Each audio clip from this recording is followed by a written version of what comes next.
On est dans l'univers de Didacticus du côté de Trois-Rivières, avec, entre autres, Joanie et Valérie. Bonjour à vous deux. Bonjour. C'est magnifique chez vous. C'est une maison à l'origine. On dirait une maison qui a pris de l'âme, hein, et tout. Et l'ensemble de l'âme est resté dans la demeure. On a l'impression qu'on est déjà chez soi. On va expliquer ce que l'on fait ici. D'abord, Joanie, et comment est venue l'idée? Qu'est-ce que l'on offre comme service ici? Dans le fond, Didacticus, c'est une clinique multidisciplinaire, puis on offre les services d'orthopédagogie, orthophonie, psychoéducation, psychologie, neuropsychologie, zoothérapie, Travail social, intervention psychosociale. Et encore plus, probablement, dans les années à venir. Oui. Mais c'est assez fascinant. Vous avez en fait aussi une expertise pour chacune d'entre vous et l'ensemble des gens qui travaillent ici. Il y a des gens qui sont faits pour travailler ensemble. Racontez-nous qui a rejoint qui, en fait?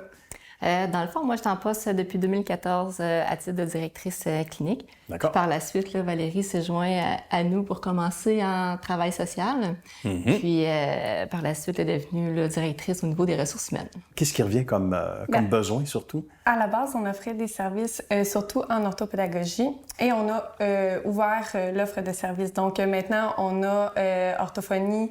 Donc quand l'enfant rentre, il peut être suivi sur toutes les sphères de sa vie. Donc s'il y a des problèmes en orthophonie, il peut avoir une évaluation en neuropsychologie.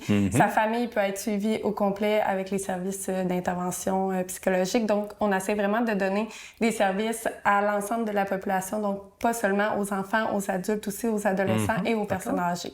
Ça ressemble à quoi l'ensemble du portrait là, quand on pense aux autres membres qui font partie de l'équipe qu'on peut saluer également?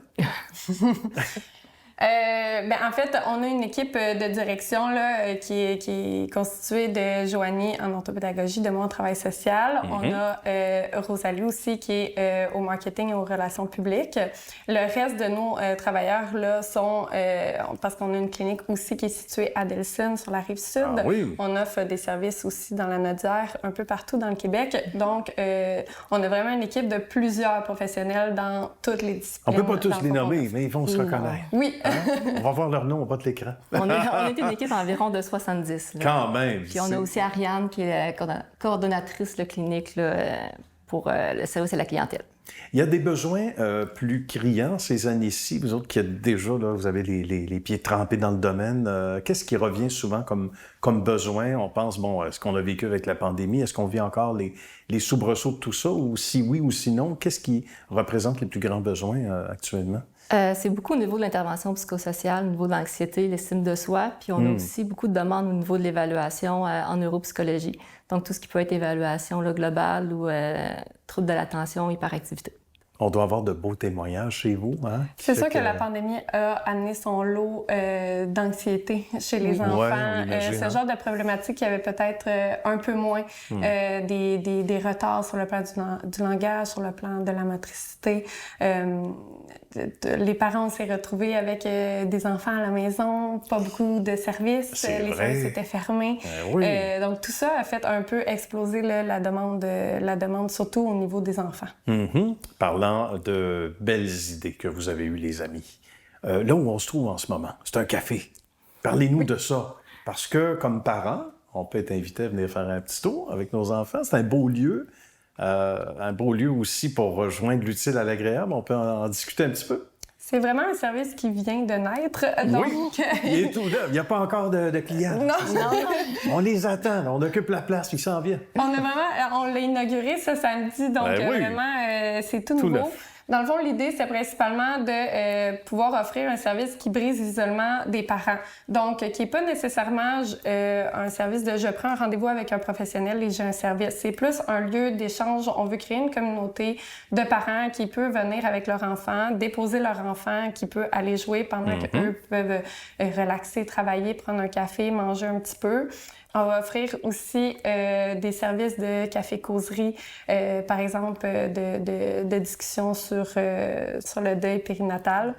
Au niveau aussi du développement de l'enfant, là, au niveau moteur, où que l'enfant devrait être rendu, par exemple, à 2 ans, qu'est-ce qu'on préfère pour développer des trucs à la maison?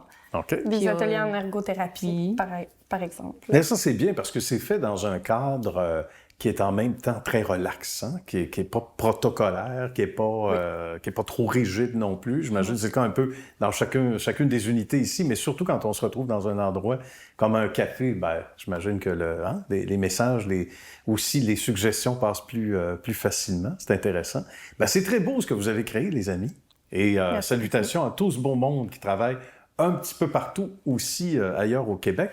Si on parle de plans à l'avenir en terminant en moins d'une minute, j'imagine il y a des choses sur les planches à dessin en ce moment, parce que ça grossit vite là, chez vous. Ben oui, on a comme projet d'ouvrir, c'est sûr, 2 autres succursales éventuellement. D'accord. Donc, c'est un de nos plus gros projets. Là. Bien. Le but, c'est toujours d'offrir le plus de services. C'est pour ça qu'est née l'idée du café familial. Par exemple, c'est vraiment d'offrir un service que l'être humain peut rentrer chez Didacticus puis avoir des services sur tout ce qu'il a de besoin. Voilà. Par exemple, récemment, on a débuté un podcast, justement, qui parle de divers enjeux sociaux, justement, pour les gens qui n'ont pas de service ici, mais qui peuvent écouter ça sur toutes les plateformes, dans leurs oreilles, puis peut-être aller chercher des conseils, des choses qui peuvent les aider. Tout à fait. On n'a jamais trop d'aide, surtout avec du bon monde. On aime ça, on apprécie. Alors, les gens vont se sentir concernés. On va aller faire un petit tour sur le site web, bien sûr, de l'entité. Merci beaucoup à vous deux. Merci. Salutations à la belle équipe. Puis on se dit à la prochaine. À très bientôt. Merci.